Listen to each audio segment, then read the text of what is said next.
Oke, assalamualaikum warahmatullahi wabarakatuh. Selamat malam, mungkin kalau sekarang untuk tim BPA Akademik FMIPA 2023.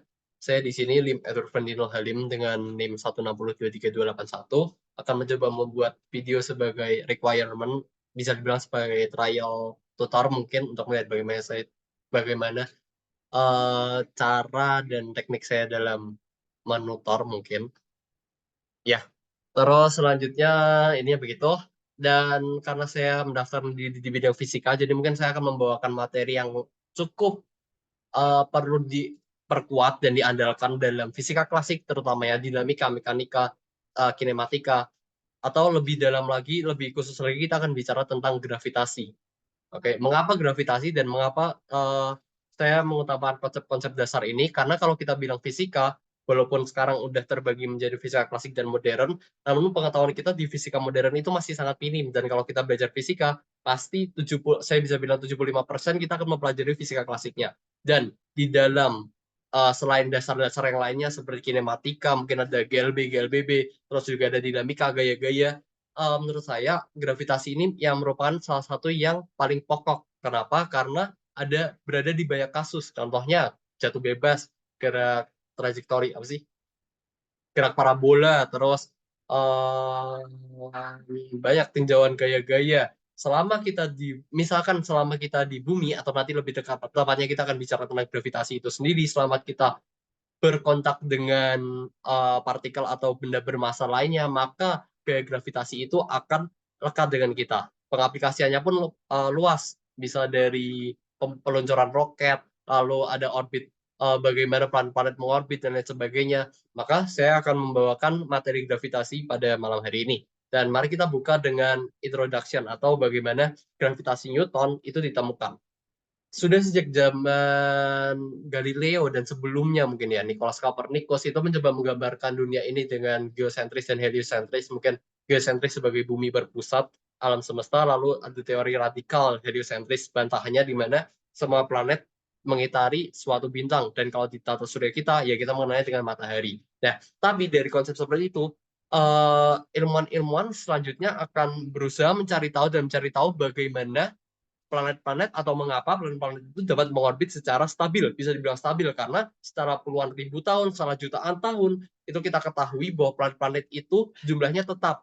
Ya meskipun mungkin kayak Pluto karena yang sangat jauh sekali itu mungkin tidak kita anggap untuk batasan-batasan tertentu, tapi secara general, secara umum 8 planet dari Merkurius, Venus sampai mungkin Neptunus itu akan berada pada orbit yang tetap yang berbentuk seperti ya mengoval, lingkaran sedikit mengoval dengan eksentrisitas tertentu. Nah, mengapa itu terjadi? Mengapa lingkarannya stabil? Kenapa planetnya nggak keluar? Atau mungkin yang ditanyakan pertama kali oleh Isaac Newton. Ya, ini mungkin secara apa ya? Secara percobaan pikiran saja, tapi seperti yang udah kita kenal dalam bukunya Newton nanti itu ada biografi yang dituliskan oleh temannya bahwa Newton ini berkata dia menemukan gravitasi universal atau teori gravitasi klasik pertamanya itu ketika membayangkan bagaimana dan mengapa apel jatuh ke pusat bumi. Jadi apa itu gravitasi sebenarnya? Lalu dalam 1680 sekian Newton kemudian menerbitkan bukunya Principia Mathematica yang didorong oleh Halley, penemu komet Halley, yang namanya dicantumkan dalam komet Halley itu untuk mempublish bukunya. Nah, di dalam situ ada banyak sekali fundamental-fundamental fisika klasik yang kita kenal. Bahkan di luar itu Newton juga membuat buku tentang optik, buku tentang apapun itu yang dia sudah berusaha semaksimal mungkin untuk menyelesaikan semua teori dalam fisika klasik. Meskipun nanti kita tahu pada akhirnya akan dikoreksi lagi dalam relativitas khusus dan umum Einstein ya, khususnya relativitas umum ya, di mana gravitasi itu dipandang sebagai kelangkaan ruang waktu. Tapi itu udah beda cerita lagi karena dia sebenarnya uh, secara tidak langsung dia bukan mengoreksi secara total milik Newton, tapi hanya memperluas batasan-batasan sehingga di mana saat dunia yang sangat begitu besar makro itu teori gravitasi miliknya relativitas umum dapat bekerja, sedangkan seperti kita sehari-hari gravitasi Newton kita masih dapat gunakan dengan aproksimasi yang sangat baik. Oke, selanjutnya apa itu gravitasi sendiri? Bentar, saya coba share screen-nya. Jadi gravitasi itu, oh, oke, saya coba cerita aja. Gravitasi itu secara umum oleh Newton dibicarakan sebagai suatu gaya aksi reaksi yang yang akibat dari maaf, suatu gaya aksi reaksi sebagai akibat interaksi dari dua atau lebih, ya umumnya dua partikel atau benda bermasa. Jadi selama kita bermasa, misalkan kasusnya kita ini sekarang, kenapa kita bisa menginjak tanah dan tidak melayang-layang, itu karena ada gaya kontak antara interaksi kita yang kita bermasa pastinya dengan inti bumi yang juga memiliki massa 5 kali 10 pangkat 24 sekian kilogram.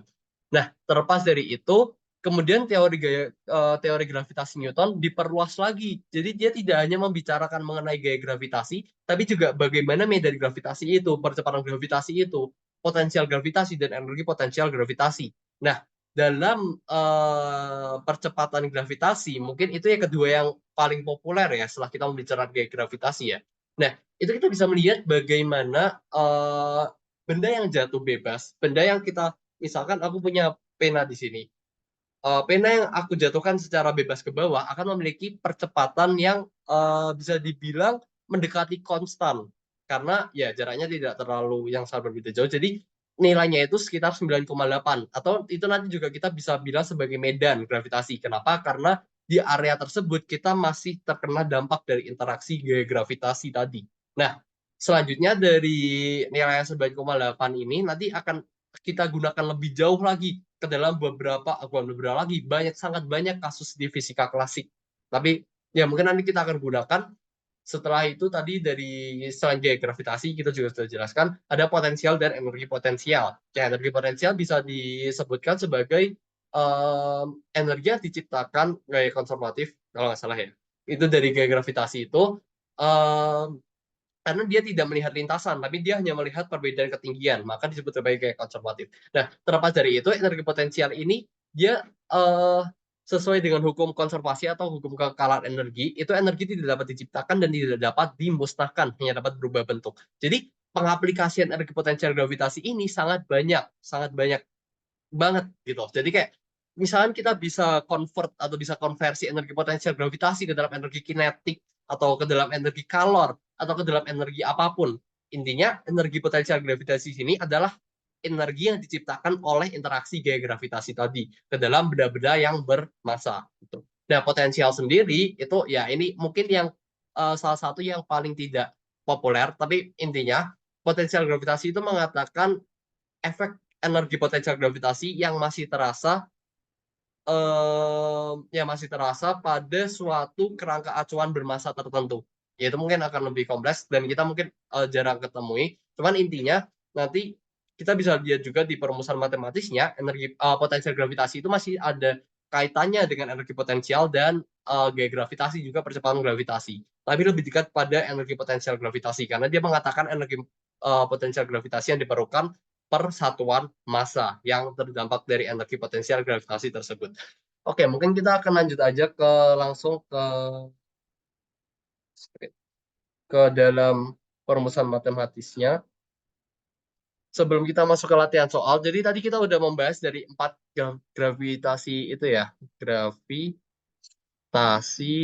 universal. Kenapa universal? Universal Newton. Maaf. Eh,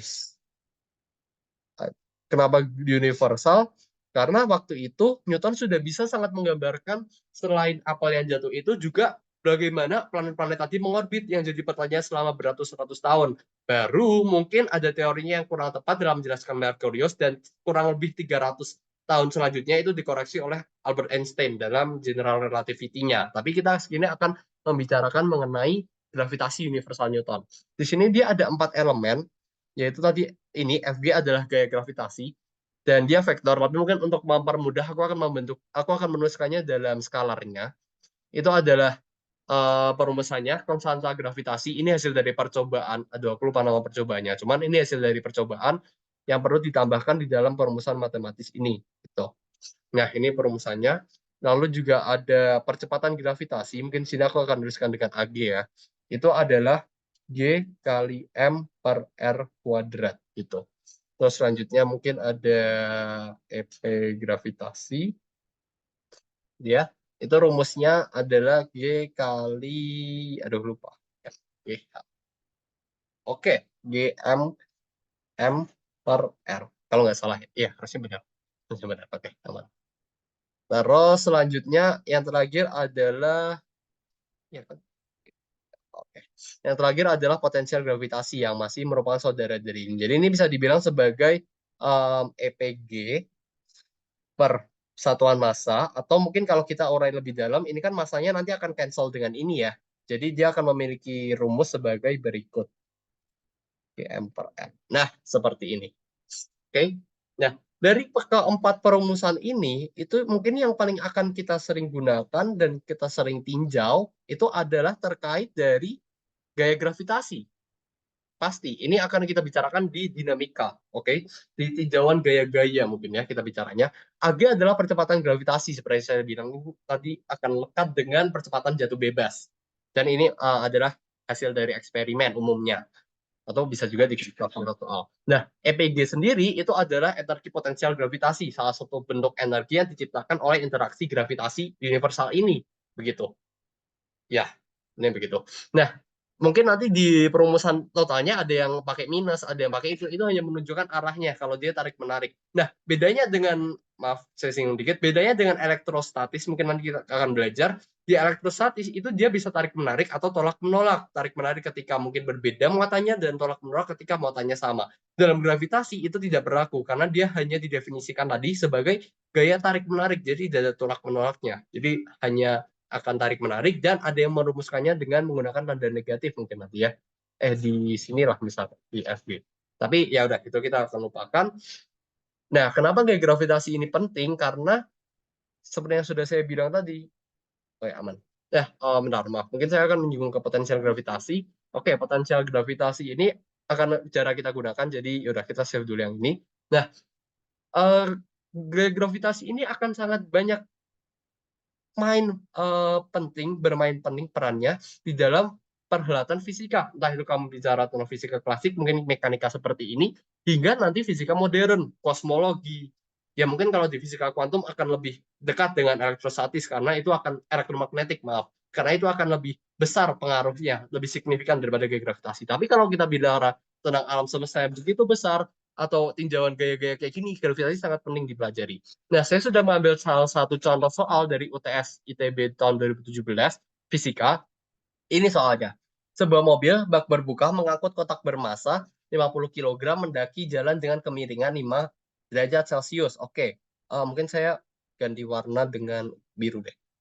Oke, di sini kita sudah tahu 5 derajat itu kemiringan atau sudut yang dibentuk elevasi antara lantai dengan bidang miringnya. Oke, 5 derajat. Oke, koefisien G, oh benar, masanya ya, masanya 50 kg. Oke, jadi benda berwarna hitam ini akan memiliki massa 50 kg. Itu yang dikatakan dalam soal. Menurut saya kalau dalam mengerjakan soal itu yang pertama paling dibutuhkan adalah kita membaca soal dan membentuk visualisasinya. Di soal ini sudah dipermudah dengan visualisasi kasus konkretnya. Tapi mungkin nanti akan kita yang ditanyakan pada kasus A, kita akan visualisasikan lagi dengan penuh fokus meninjau pada gaya-gaya dinamikanya. Jadi mungkin nanti akan kita membuat diagram benda bebas atau diagram gaya-gayanya. Oke, selanjutnya.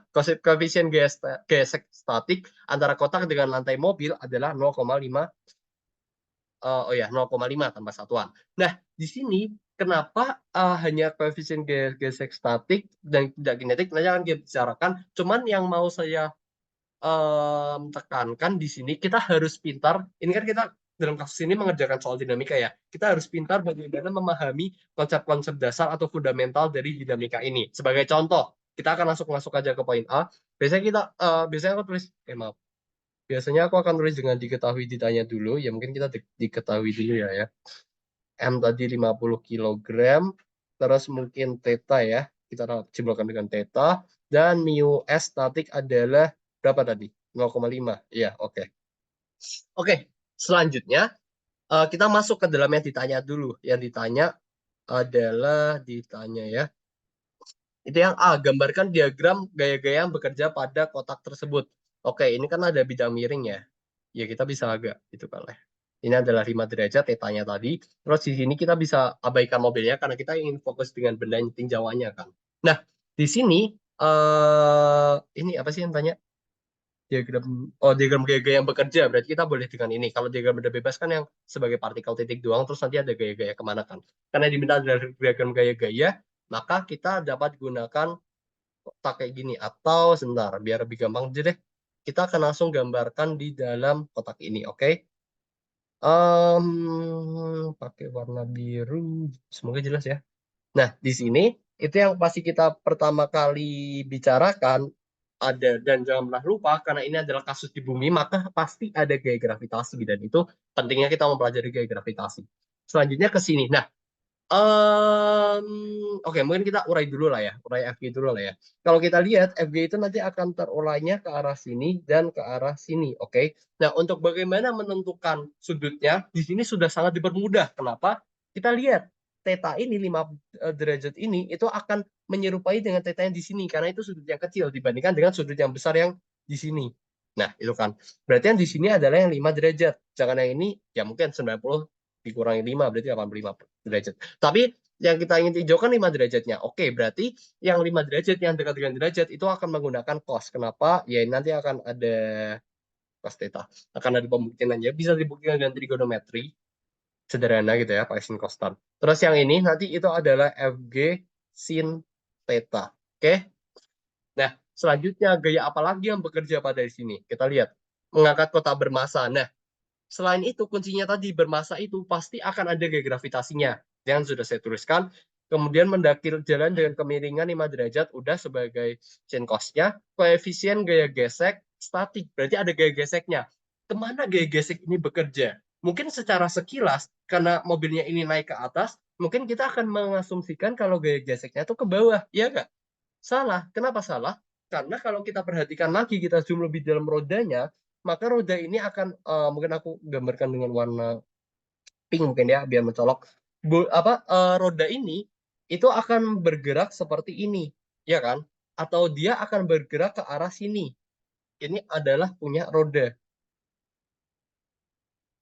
Oke, dengan demikian karena gayanya ke sini, maka jelas kalau gaya geseknya nanti akan ke arah sini gitu. Jadi ini adalah F gesek atau F statik. Kenapa F statik dan bukan kinetik walaupun ini nggak diem atau dia lagi berjalan nanjak? Karena kalau kita lihat apa itu definisi khusus dari statik dan kinetik, nih mungkin aku tuliskan sini ya, F gesek itu kan dibagi dua, statik dan kinetik kan. Nah, oke.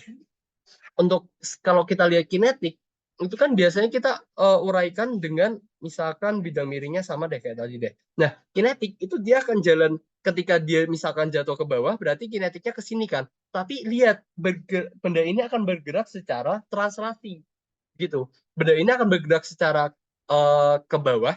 Misalkan mungkin nanti posisinya akan jadi seperti ini. Nah, itu gaya geseknya memang benar kinetik. Tapi kalau kita lihat di sini, kalau yang digunakan adalah kinetik, maka otomatis mobil ini bukan akan maju, tapi akan mundur. Karena sama aja kayak bannya diem, tapi dia akan ada gaya gesek yang menarik ke bawah. Mungkin gara-gara gaya gravitasi. Tapi intinya, di sini kenapa kita akan menggunakan statik dan bukan kinetik? Karena benda ini berotasi.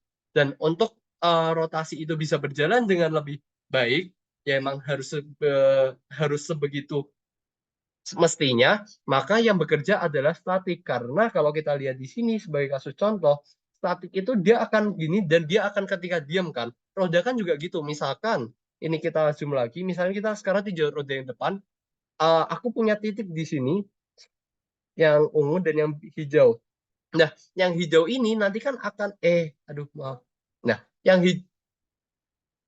hijau ini nanti kan akan bergilir ke arah yang ungu kan. Yang mana artinya ini bukan gimana ya, bukan yang terus bersentuhan tuh ungu terus atau hijau terus, itu bukan, tapi hijaunya akan bergiliran ke sini dan itu menyebabkan yang bekerja adalah gaya gesek statik karena kayak rodanya ini diem tapi gara-gara berotasi makanya bisa jalan kan, jadi yang bersentuhan tuh kayak diem aja tapi gara-gara rotasi bisa jalan, jadi kita pakainya statik bukan kinetik. Kalau kinetik dia akan mungkin ini ada roda lagi, maaf, mungkin ini akan ada roda lagi roda. Nah, yang ini terus, yang di bawah itu kan ungu terus kan. Kalau misalnya kita pakai kinetik, mundur dong mobilnya. Tapi gara-gara hijau ini nanti mungkin hijau ini akan jadi di sini, misalkan terus yang ungu jadi sini. Nah, itu kan berarti artinya dia akan jalan gara-gara rotasinya itu gitu. Ya, intinya. Mungkin ini akan kita akan perjelas lagi, tapi gara-gara karena batasan waktu, jadi kita ambil keputusan kalau itu adalah statik. Itulah kenapa di soal ini tidak ada koefisien gaya gesek kinetik, karena kalau dia berlaku sebagai kinetik pasti akan diberikan informasi atau setidaknya ditanyakan adalah koefisien gaya gesek kinetik itu. Tapi kan karena nggak ada dan emang yang kinetik itu nggak dipakai. Jadi kita akan full pakai yang statik. Nah, di sini kalau kita tinjau lagi, berarti kan tadi di sini ada itu tuh, atau gaya di sini karena ini adalah vektor. Jadi kayak aku bisa kan tadi ini kan Fs itu kan di sini di rodanya kan, tapi kita bisa ambil aja ke sini lah, bawa ke mobil. Ya, karena kita mau secara fokus meninjau bendanya kan. Jadi di sini adalah aduh maaf. Jadi di sini adalah Fg Fg eh Fg sec ya, Fs. Oke, di sini adalah Fs. Oke, baik.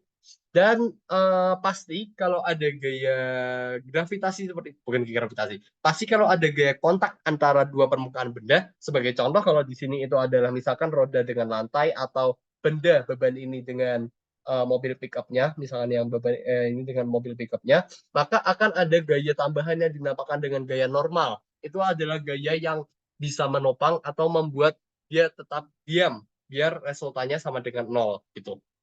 Ya, bisa dikatakan seperti itu. Pokoknya kayak biar nggak ada gaya yang bekerja sebagai percepatan di situ. Maka di sini kita akan tambahkan gaya normal yang arahnya selalu tegak lurus antara benda itu dengan permukaannya. Sebagai contoh, karena di sini permukaannya ada yang ini, berarti dia akan tegak lurus seperti ini kan. Oke, ini adalah, atau kalau misalnya kita mau gambarkan lagi lah ya. Kalau kita mau gambarkan lagi, kita punya seperti ini adalah theta, sini adalah suatu benda, maka tadi yang pertama ini adalah Fg. Oke, gaya gravitasi. Yang sini adalah Fg cos theta. Yang ke sini adalah Fg sin theta, oke? Dan yang ke atas itu adalah gaya normal N. Fn sebenarnya. Ya udah N aja nggak apa. Ya, Fn deh. Fn, gaya normal. Ini kayak gaya kontak lah, bisa dibilang sebagai gaya kontak antara dua partikel atau dua benda bermassa. Seperti itu.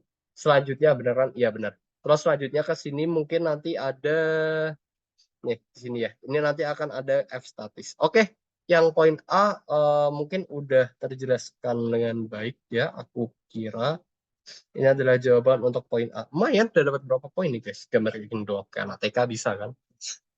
Jadi, lanjut. Hitunglah gaya gesek statik maksimumnya antara kotak dengan lantai mobil. Gaya gesek statik maksimum. Oke, di sini gampang. Kenapa gampang? Karena gaya gesek itu pasti gaya gesek statik itu pasti maksimum. Beda dengan kinetik yang nilainya mungkin akan lebih rendah daripada statik. Jadi ntar aku tuliskan sini ya. Mu S itu pasti akan lebih besar dari mu K gitu ya. Nah, tapi kalau mu K ini bisa berubah-ubah, mu S ini maksimumnya akan tetap segitu-segitu aja nilainya karena dia udah si paling maksimal banget nih. Jadi kita sebenarnya yang poin B ini juga bisa mencarinya dengan mudah. Dengan gimana? Karena kita udah dikasih tahu keterangan mu S ini, kita tinggal pakai rumus aja. Rumusnya apa? Rumusnya adalah Fs mu S kali N kali gaya normal. Nah, di sini kita perlu mencari gaya normalnya dulu kan. Oke, nggak apa-apa. Kita bisa meninjaunya kalau misalnya bidang miring kayak gini, itu kita tidak meninjau koordinat kartesiusnya tuh tegak lurus kayak gini, enggak. Tapi kita akan meninjaunya dengan searah dengan gaya normalnya itu sumbu Y biasanya, dan 90 derajatnya itu sumbu X horizontalnya. Jadi kalau kayak gini, saya bisa gambarkan sebagai seperti ini koordinat kartesius yang barunya. Ini adalah Y dan ini adalah X gitu ya.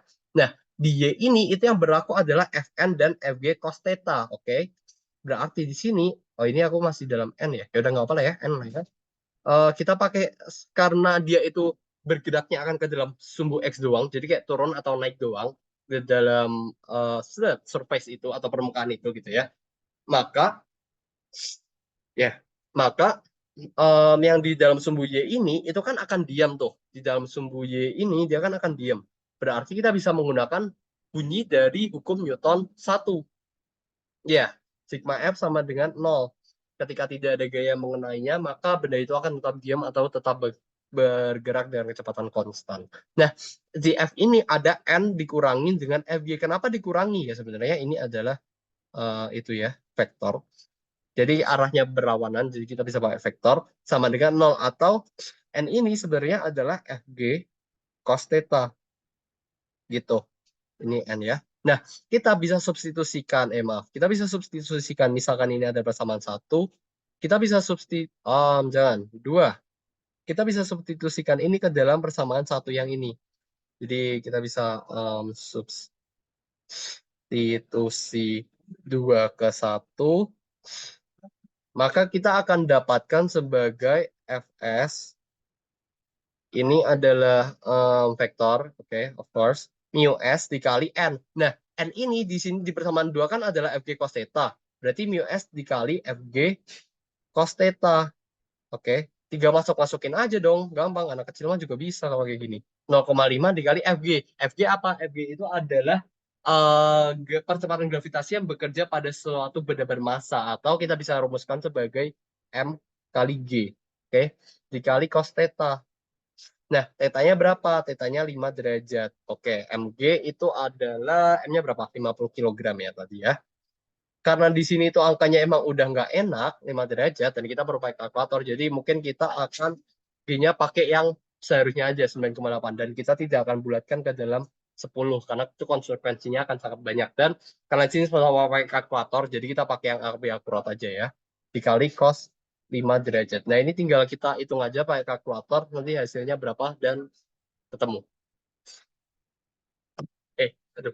Mungkin, oke, mungkin akan saya hitung beneran, tapi sambil demikian, kita mungkin akan lanjut ke dalam poin C untuk mengejar waktu ya. Ke dalam poin C itu ditanyakan adalah, berapakah percepatan maksimum yang boleh dilakukan mobil tersebut agar tidak ada gerak relatif antara kotak dan lantai mobil. Intinya apa? Intinya itu adalah dia bicara percepatan yang diperlukan agar nilai resultan gaya-gayanya itu bukan maksimum.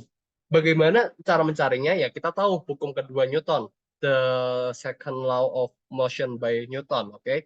Jadi kita punya sigma F. Aduh, aduh, sigma F sama dengan M times A. Di sini adalah percepatan gravitasi tentu yang berlaku ya. Bukan percepatan gravitasi. Gravitasi mah tadi berninjau itu sembunyi. Oke, ini adalah M kali A ya. M-nya kita tahu. Oke, gini deh. Kita akan mengubah bentuk ini ke dalam A sigma F per M. Kenapa ya? Karena kita yang mau nyari adalah A-nya ini. Oke, yaudah. Tinggal kita lihat aja gaya-gaya yang berlaku pada sumbu X itu apa aja. Ternyata cuma Fs dikurangi Fg sin theta karena dia bergerak ke arah atas ya. Berarti kita akan mengambil positifnya adalah yang Fs atau gaya gerak statiknya tadi. Maka kita punya Fs dikurangi Fg cos theta. Ya, cos theta kan sin theta ya. Iya, sin theta maaf. Fs kurangi sin theta gitu dibagi M. Maka Fs-nya kita bisa dapat tadi ini ya. Bentar, gue masih nih. Oke, maaf guys. Ada ketidakstabilan. Cos 5 derajat. Ini udah derajat. Ya udah. Oke. Harusnya itu, maaf ya. Kalau nggak salah ya, ini by kalkulator. Hasilnya tuh sekitar 244,067 ya. 0,007 deh. Ini apa sih yang ditanya sih? Fs berarti dalam Newton. Ya, dalam Newton. Nah, yang Newton ini itu kemudian bisa kita substitusi ke dalam Fs. Kenapa? Karena ini adalah sama, yaitu Fs yang sudah dalam bentuk paling maksimum nilainya ya. Karena Fs yang nilainya maksimum kan, satu doang kan. Jadi kita bisa substitusi di sini. Berarti ini nilainya nanti 244,07 tadi akan dikurangi dengan Fg. Tadi Fg adalah M kali G, dikali di sini adalah sin 5 derajat lagi. Itu mampus dah. Oh, maaf. Dibagi dengan 50. Oke, mungkin ini kita akan langsung ganti sebagai nilai exactnya aja ya.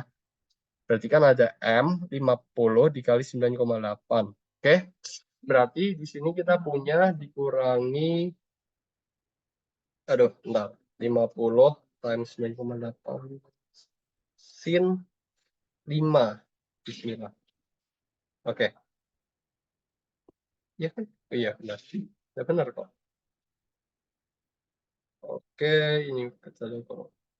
Eh, bentar. Aduh, maaf, sebentar.